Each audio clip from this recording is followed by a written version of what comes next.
Convido você a abrir sua Bíblia comigo no livro de Provérbios, capítulo 22. Leremos apenas um versículo, o versículo 28. Provérbios 22, 28. Não removas os marcos antigos. Essa é a temática da minha palavra nesta manhã. Assim diz a palavra de Deus em Provérbios 22, 28. Não removas os marcos antigos que puseram teus pais. Os versículos de Provérbios 22, do 17 ao 29, são exortações contra a exploração do menos favorecido, contra a corrupção daqueles que, tomado por alguma medida para enriquecimento ilícito, contra os menos favorecidos. Marcos antigos são limites de propriedade. O autor de Provérbios está exortando contra a mexida de propriedade, alterando os seus limites, invadindo a propriedade alheia. É disso que inicialmente trata este versículo. É contra esse tipo de corrupção e está estritamente ligado ao Antigo Testamento. Veja lá Deuteronômio, versículo 19, capítulo 19, versículo 14, diz assim a lei: não mudes os marcos do teu próximo, que os antigos fixaram na tua herança, na terra que o Senhor teu Deus te dá para a possuíres. E Deuteronômio 27, 17, olha a palavra de Deus: maldito aquele que mudar os marcos do seu próximo. E todo o povo dirá, amém. Veja que é a maldição de Deus contra a quebra da aliança. Então, estritamente falando, é disso que está tratando este provérbio. Porém, meus irmãos e minhas irmãs, esta lei, esse dito da lei, quando ele está no livro de Provérbios, que é um livro sapiencial, que é proverbial, ele adquire outra conotação, ele avança para um termo mais genérico e mais profundo, mais amplo, e pode também ser tomado por se referir a tudo aquilo que os nossos pais nos deixaram, aquilo que nós recebemos por herança dos nossos antepassados. E sendo assim, esse princípio ele está tratando da importância do procedimento, do comportamento dos antigos para a igreja de hoje. E aqui eu quero ver com vocês, meus irmãos, três preciosas lições que esse provérbio nos traz quando nós pensamos que não devemos não devemos remover os marcos antigos. Em primeiro lugar, não remova estes marcos. Não removas os marcos antigos que puseram teus pais.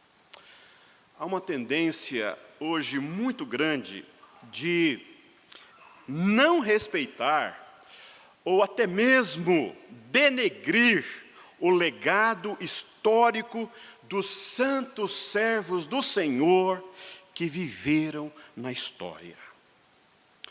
Um escritor português do século XX, Eduardo Lourenço, ele falando sobre essa descontinuidade de gerações, ele assim se expressa: a descontinuidade da sua geração com a geração atual observou uma ruptura entre a geração atual e a juventude dele com a juventude de hoje.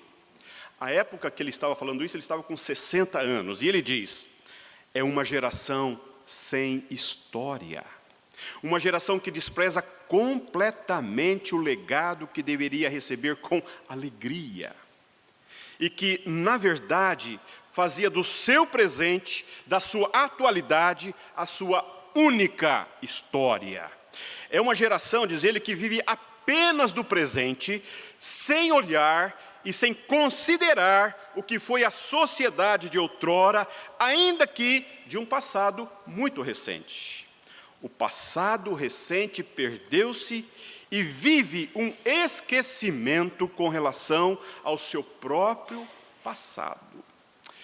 Isso implica num divórcio, numa ruptura de memória.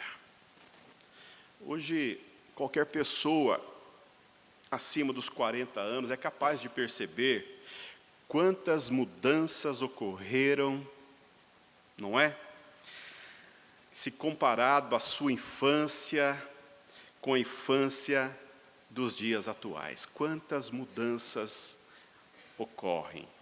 Se nós que estamos aí na faixa dos 40, 50, 60 anos, compararmos a vida que nós tínhamos no início da nossa juventude e com a que se vive hoje, temos uma percepção de que estamos num outro mundo. O sentimento que me toma, que me vem, é que a minha vida mudou, o meu mundo e o meu tempo parece que se esvai. Estamos em outro mundo. Agora, isso não acontece apenas na cultura, não acontece apenas na sociedade. Ocorre também, infelizmente, dentro da igreja. Quando olhamos para a igreja atual, cada vez mais nós percebemos mudanças significativas e prejudiciais. Mudanças que transformam a verdade bíblica em meras palavras de conveniências. Procura-se um evangelho confortável, um evangelho que atenda aos meus desejos. E o culto torna-se uma expressão de emoções e busca de autoajuda. É incrível como as pessoas gostam disto. Há uma clara tendência de substituir a exposição bíblica, a palavra de Deus, por outras coisas, como por exemplo pela música. Muita emoção, muita sensação e pouca reflexão, nenhuma adoração. É muito sentimento no culto, é pouca pregação das verdades eternas pela palavra de Deus. A geração atual parece querer reinventar o culto, reinventar o próprio evangelho. A forma de viver a vida cristã para essa geração tem que ser outra. É um desejo enorme por novidades. Deseja-se o novo em detrimento dos marcos que os nossos pais nos legaram. Falar de tradição é quase que uma heresia.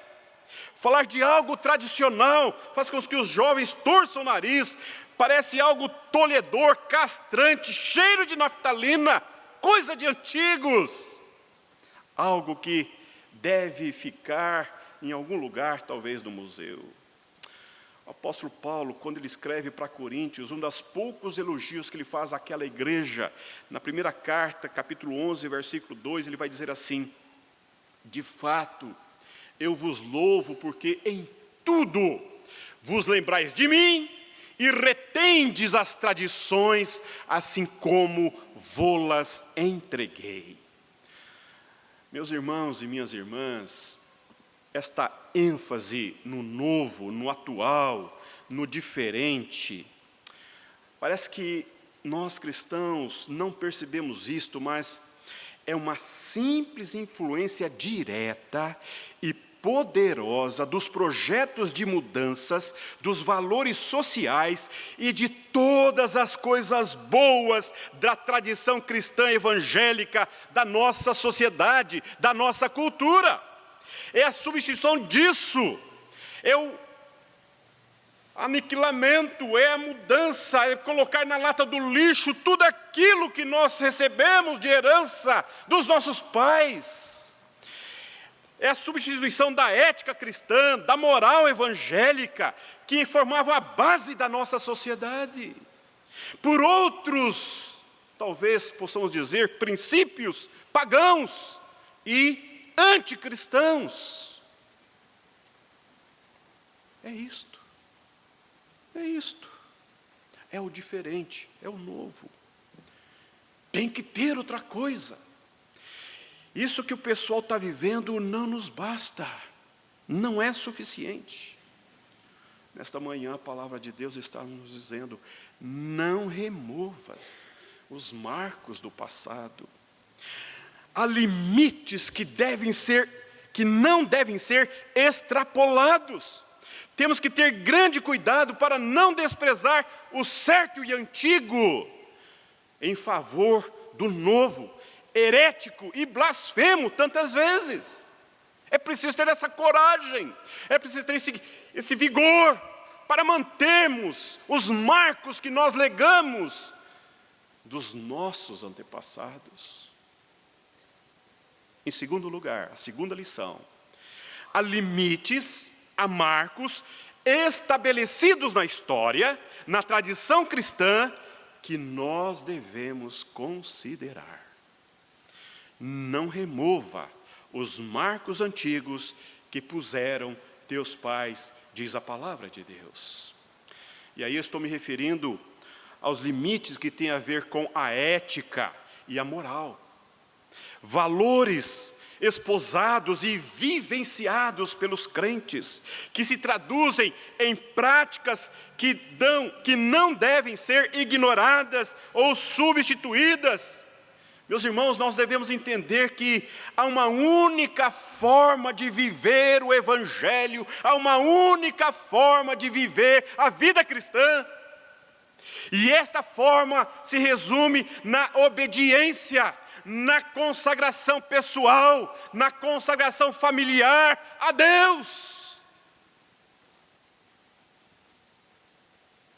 Em render graças a Deus, em colocar-se aos pés de Deus, ao Senhor Jesus Cristo, toda a nossa vida, toda a nossa família. E isto, meus irmãos, minhas irmãs, como expressão de culto, para vivermos para Ele, para vivermos por Ele. Não há outra forma, não há. Culto é expressão de vida. Culto não é um amontoado de coisas que nós fazemos em determinado momento. Esse momento de culto público deve ser uma expressão do que nós somos na vida para Deus.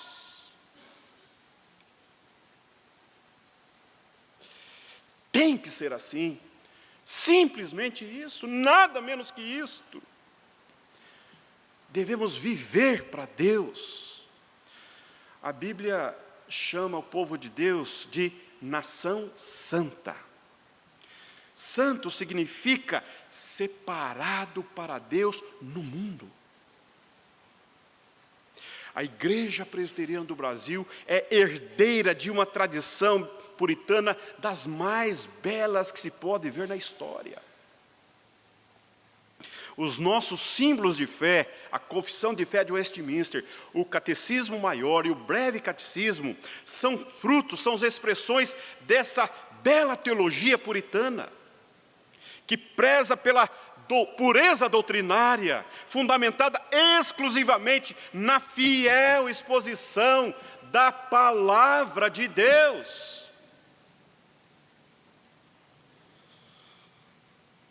Quero com isso dizer que nós estamos falando da piedade cristã, daqueles processos, daqueles movimentos que emergem do nosso coração e que nós praticamos diante de Deus. Que corresponde, meus irmãos, minhas irmãs, um bom tempo passado em oração, incluindo a leitura das Escrituras, bons livros evangélicos, a prática do jejum bíblico, a fraternidade cristã, que implica com o cuidado com o doente, com a viúva, com o órfão, com o pobre, com o necessitado. Essa prática que nos era tão cara e exercíamos com tanta naturalidade e profundo amor. O cuidado cristão, o cuidado conosco, o cuidado com o próximo, simples, profundo, expressão bíblica na vida. Todas essas coisas faziam parte da vida dos puritanos, todas elas são práticas bíblicas cristãs, encontradas na vida desses santos do passado, muitos deles missionários, pastores, desde a época dos apóstolos e dos profetas, eles permaneceram nesta simplicidade de vida diante de Deus no mundo. A espiritualidade dos pais do quarto século é uma preciosidade. Vida minimalista e devoção diária a Deus. Homens eram profundamente impactados por esta prática cristã. Agostinho de Hipona, no seu livro Vida Feliz, que viveu no século IV, que era filho de uma mulher muito temente a Deus, mas um jovem devasso, na sua conversão ele vai dizer: o desejo surge porque somos peregrinos e ausentes da nossa plenitude existencial. Estamos a caminho, não na morada. Somos hóspedes, não habitantes definitivos. Por isso devemos peregrinar pelo deserto deste mundo e temos sede. Esta sede só termina quando o riacho dos nossos desejos se encontrar com o mar de Deus. Onde está teu Deus? Ele pergunta. Procuro também eu, meu Deus, a fim de verificar se é possível não só acreditar, mas igualmente ver alguma coisa, pois vejo as coisas que meu Deus criou, mas não vejo meu Deus que as fez. O mais alto ideal do homem, segundo Agostinho, consiste na união completa com Deus. A vocação do cristão consiste em alcançar aquela união, tarefa que ocupa uma vida inteira.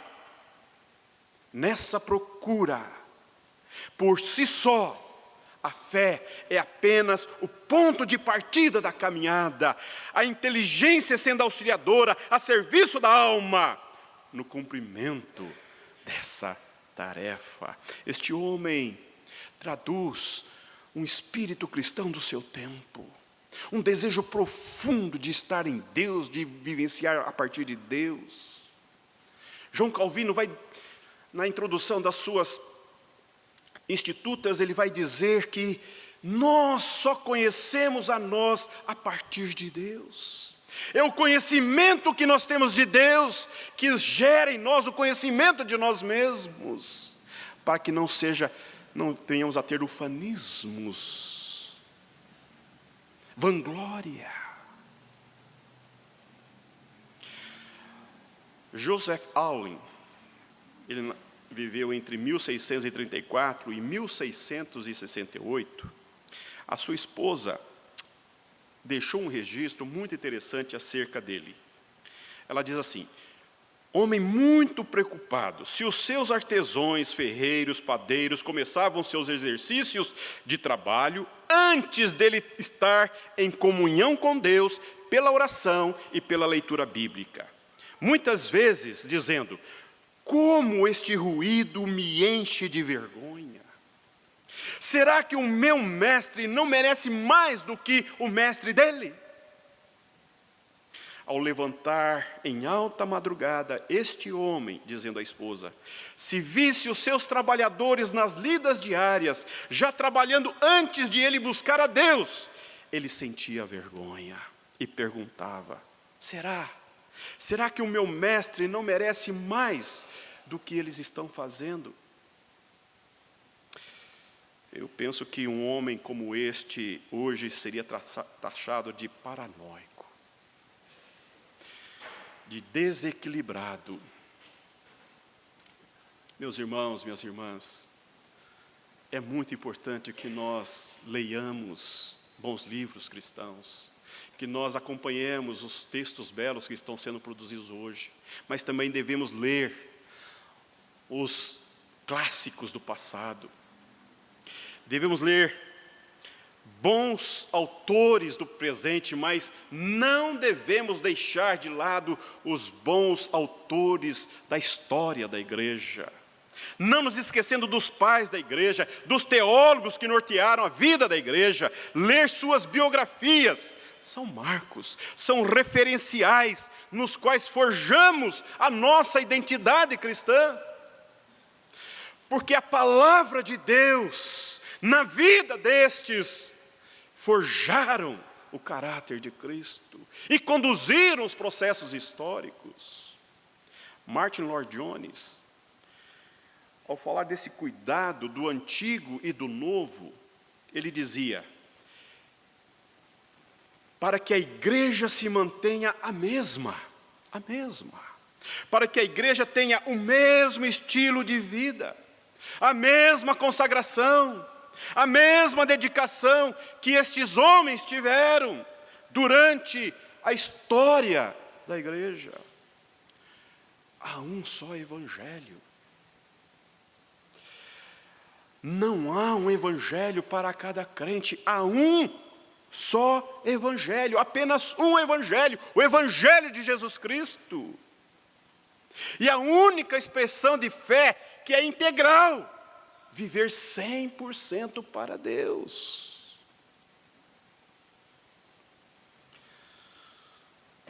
Isso implica em buscar o reino de Deus e a sua justiça em primeiro lugar. Ô meu irmão, minha irmã, não removas os marcos. Devemos considerar os marcos, as estacas que Deus fincou na história da igreja. E não há como fazer isso sem dedicar tempo a Deus, sem colocar como norte de nossa vida e tudo o que nós buscamos, buscar dar glórias a Deus e viver o seu reino. Jonathan Edwards, um grande pregador do século XVI, ele vai dizer que pecado é roubar a glória de Deus. Ele diz: na essência do nosso comportamento pecaminoso está o fato de desejar roubar a glória de Deus. Eu quero dizer para você nessa manhã, meu irmão, minha irmã, que muita gente boa anda fazendo coisas lícitas e cometem pecado. Fazendo coisas lícitas afrontam a glória de Deus. Muitas coisas lícitas podem ser feitas com motivações pecaminosas. Por exemplo, para a glória do ser humano e não a glória de Deus. Quando rendemos nossa vida para a glória de Deus, tudo o que fazemos é conforme Deus quer, é conforme o seu querer, e não conforme o nosso desejo, a nossa vontade. Realmente, a minha vida deve estar em sintonia com o Senhor, e não estou pecando através de coisas lícitas. Por isso que Paulo vai dizer: todas as coisas me são lícitas, mas nem todas me convêm. Todas as coisas me são lícitas, mas eu não vou me deixar dominar por nenhuma delas. Eu não posso, ainda que as coisas que eu faça sejam boas, com motivações impuras. Deus está vendo.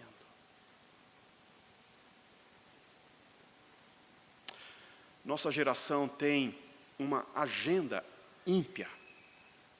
Uma agenda que não dedica o seu tempo para Deus, mas que dedica todo o seu tempo para bens e coisas materiais. E todos nós, meus irmãos, todos nós, minhas irmãs, praticamos a mesma coisa, infelizmente. Da mesma forma, da mesma maneira que os ímpios fazem. Eles levantam altas madrugadas ou no princípio da manhã para fazerem exercícios, depois vão trabalhar, depois à noite vão fazer um curso, depois alguma outra coisa e vão dormir lá por volta da meia-noite para acordar no outro dia, sempre fazendo as mesmas coisas. Eles não têm tempo para Deus. É uma tragédia. Não tem tempo para acudir um irmão, não tem tempo para acudir o vizinho, não podem parar no trânsito para lidar com uma situação alheia, não tem tempo para vir na igreja durante a semana, no culto de quarta-feira, quando nós oramos pela família dele, não tem tempo. A nossa agenda é exatamente igual. Idêntica.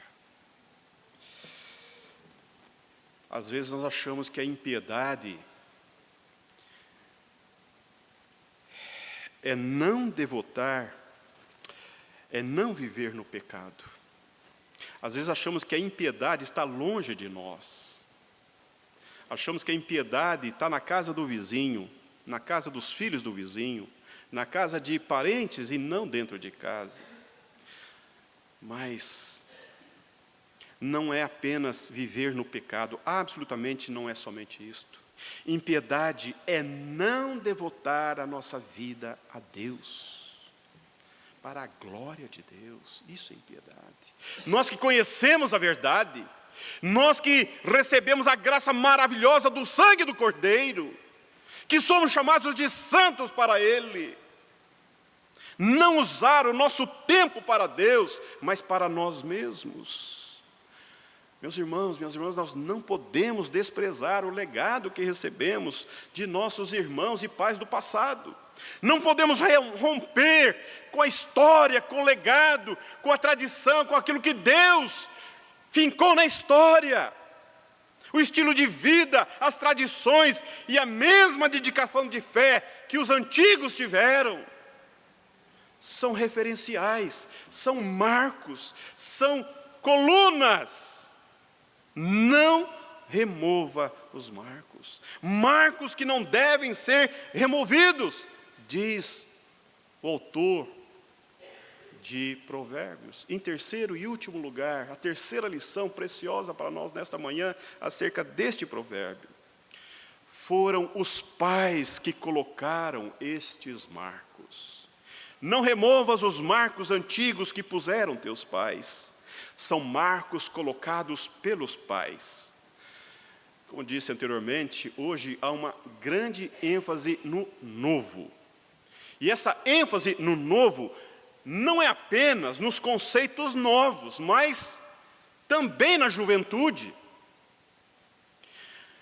Enfatiza-se a juventude, despreza-se a idade e a experiência. Somos uma geração que despreza todo esse legado, todo esse cabedal de coisas que se acumula durante a vida. Hoje o mercado de trabalho, para alguma pessoa que quer entrar no mercado de trabalho acima dos 35 anos, já está velho, 40 anos, muito antigo, 50 nem pensar, 60, aposentado. A nossa sociedade despreza a experiência, despreza as cãs, despreza a idade. Agora veja, o autor de Provérbios aplica a figura de pai. Pai. Ele poderia ter utilizado outros termos para se referir aos antepassados, mas ele utiliza este termo, pai. E esse termo, pai, é o mesmo termo que ocorre no 5º mandamento, quando se refere a pai. Honra o teu pai, honra o teu pai. E meu irmão, minha irmã, nós sabemos que pai, aqui, não era apenas o genitor, pai não é apenas o nosso ancestral, mas pai é aquele que é digno de honra, pai é aquele que deve ser honrado. os pais, tanto os imediatos quanto aqueles do passado, não são honrados, não são lembrados, não são admirados. Confundiu-se honra com beijo e abraço. Mas desrespeita-se o pai, não obedece o pai, faz o que quer, o que se quiser. Vivemos numa época onde os filhos, tão degenerados, inclusive, infelizmente, alguns da igreja. E isso é tão triste porque nós pais acabamos por romantizar os nossos filhos. E nós dizemos que eles são bons filhos, simplesmente porque ainda não nos surraram, ainda não apanhamos deles. Eles são bons filhos porque, se não estão nas drogas, se não são homossexuais, são bons filhos. Não importa se são desobedientes, malcriados, malagradecidos, respondões, se eles fazem o que querem. Eu fico pensando, quando nós olhamos para essas coisas, alguma coisa está muito errada, mas muito errada, longe dos valores e princípios da palavra de Deus. Quando nós, pais, aceitamos comportamentos inadequados dentro de casa, alguma coisa está muito, mas muito errada.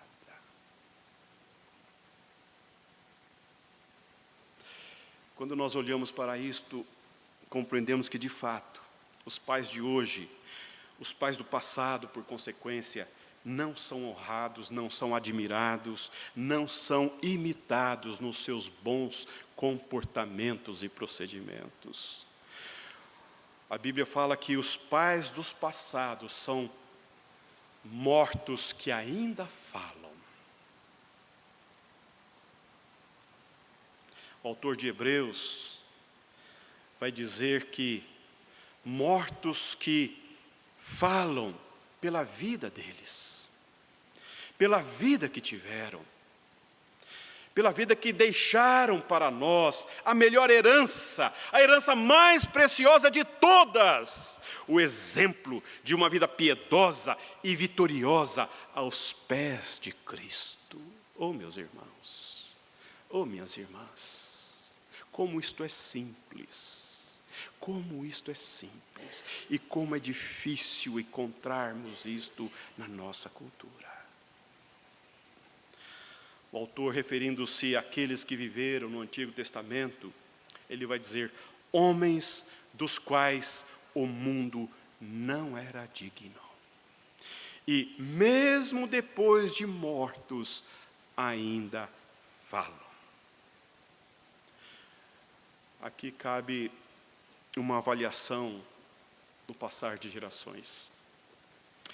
Não sei se você conhece a história da nação norte-americana, dos Estados Unidos, mas quando os primeiros puritanos vieram da Inglaterra, fugindo de Maria a Sanguinária, Maria foi uma rainha católica que sucedeu seu pai e o seu meio-irmão, que eram protestantes. Estes haviam abraçado a reforma, o protestantismo, e mudado diversas leis a partir da revelação bíblica. Essa mulher ousou buscar o trono e buscou pela força e se assumiu o trono. E essa mulher católica fez de tudo para impor a religião católica na Inglaterra. E isto em perseguição aos cristãos, aos protestantes, aos piedosos. E uma vez ela matou 268 protestantes em uma fogueira em praça pública. E então, muitos puritanos, famílias inteiras, saíram da Inglaterra e vieram, fugindo dela, chegaram à América com a intenção de fundar ali uma sociedade cujos padrões, cujos conceitos fossem todos bíblicos cristãos. E assim foi. Viviam para a glória de Deus. Faziam tudo, absolutamente tudo da melhor maneira possível para a glória de Deus. Este era o desejo do coração daqueles primeiros americanos, daqueles ingleses que chegaram na América. Meu irmão, minha irmã, quando eu no meu trabalho faço tudo da melhor maneira possível, qual você acha que é o resultado? Não tem chance de ser diferente. É fantástico, é extraordinário. E eles ficaram ricos, se enriqueceram. Ficaram muito ricos. Aqueles puritanos reformados não tinham o coração na riqueza, no lucro. Viviam de forma absolutamente simples, minimalista. Mas, com o passar das gerações, eles perderam a espiritualidade dos pais, mas mantiveram o ímpeto, o mesmo vigor e a exigência no trabalho. E o lucro grande continuava. Os olhos e o coração se desviaram da piedade dos pais para o lucro, para o dinheiro. Por que então continuaram a trabalhar com afinco e dedicação? Não mais agora como fruto de uma vida piedosa e para a glória de Deus, mas pelo lucro, pelo dinheiro. Não para Deus, não para fazer do trabalho um culto a Deus, como preconiza a nossa doutrina da vocação, você sabe disso? Então, na medida em que as gerações passaram, o esfriamento se tornou uma realidade. Hoje é uma cultura materialista. Materialista. O esfriamento é uma realidade, mas não deveria ser assim, não deveria. Pois se a presente geração se encontra tão fora do rumo, implica necessariamente, meu irmão, minha irmã, implica necessariamente num esfriamento gradativo das gerações imediatamente anteriores. É esse arrefecimento do fervor, do ardor, do desejo de viver para Deus, para a glória de Deus, essa perda, esse prejuízo no coração, na alma, de um distanciamento de Deus que vai se processando geração após geração, o Evangelho vai perdendo o seu vigor, a sua alegria, a sua leveza no coração da igreja, no coração da família, no coração do cristão. Isto quer dizer que pais, maridos, não mostram a liderança de Cristo dentro de casa, na vida da família. Que pais e maridos preferem mais o comprometimento com a sua carreira profissional e com os ganhos materiais, do que separar tempo, de ter tempo para ser um sacerdote de Deus no lar, de assumir a sua função sacerdotal. E uma das mais importantes funções sacerdotais não é oferecer sacrifícios, mas é educar, é ensinar, é transmitir a palavra de Deus na simplicidade, na bucolidade do lar, naqueles encontros da família, em torno da palavra de Deus. Oh, meus irmãos, essa singeleza que deve imperar diariamente nos lares dos cristãos.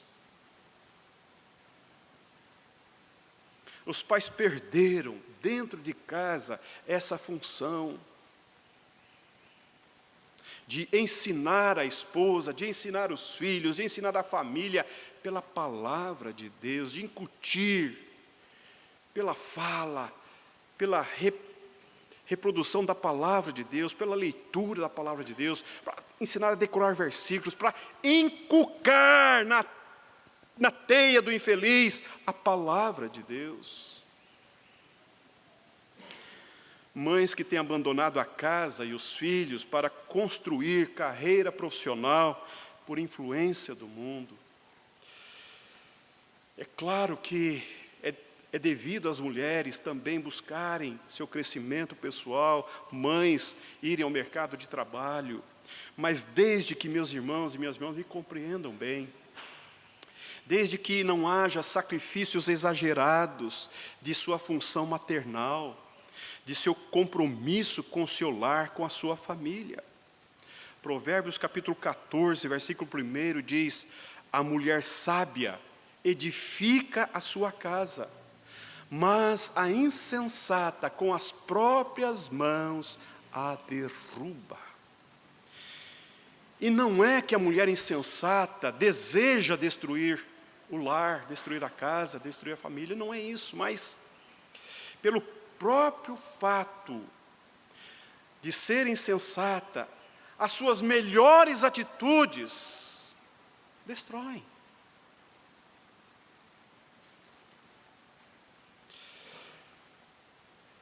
É necessário resgatar o respeito e a honra e a história dos pais do passado. A igreja do nosso tempo, que é de Cristo, não pode querer construir nova igreja como se não tivéssemos herança histórica. É necessário que os pais desse tempo priorizem o reino de Deus. O marido assuma o papel que é seu, sacerdote do lar. É necessário que os jovens e adolescentes deixem a soberba, deixem a arrogância de lado, que é uma clara influência do mal em suas próprias vidas, para que então submetam-se aos pais, honrem seus pais, para perceber piedade. Esses princípios tão simples e puros, que têm um valor extraordinário, que trouxe a igreja lá dos profetas e dos apóstolos, transpassando séculos e séculos, homens e mulheres na singeleza, na simplicidade, da obediência, do cumprimento dos deveres da palavra de Deus, não apenas se impuseram a si próprios, mas transmitiram isso aos seus filhos. Meu irmão, eu sou de uma geração que todos os filhos iam juntos com os pais para a escola dominical todos os domingos. Isto era inegociável. Íamos todos na mesma igreja, buscar o mesmo evangelho, ouvirmos as mesmas coisas. Simples assim, simples assim.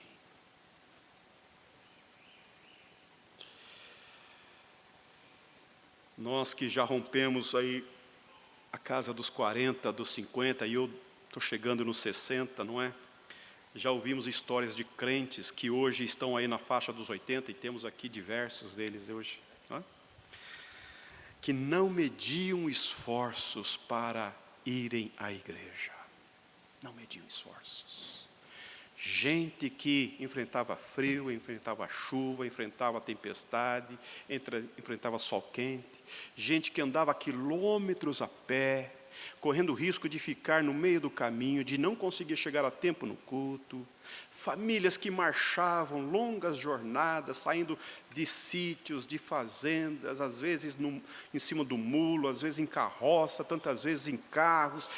Com muitas dificuldades, eles tinham um anseio, um desejo de buscar, estar com o povo de Deus no domingo, de manhã, à noite, para adorar e buscar a face de Deus em comunidade, simples assim, apenas para adorar a Deus.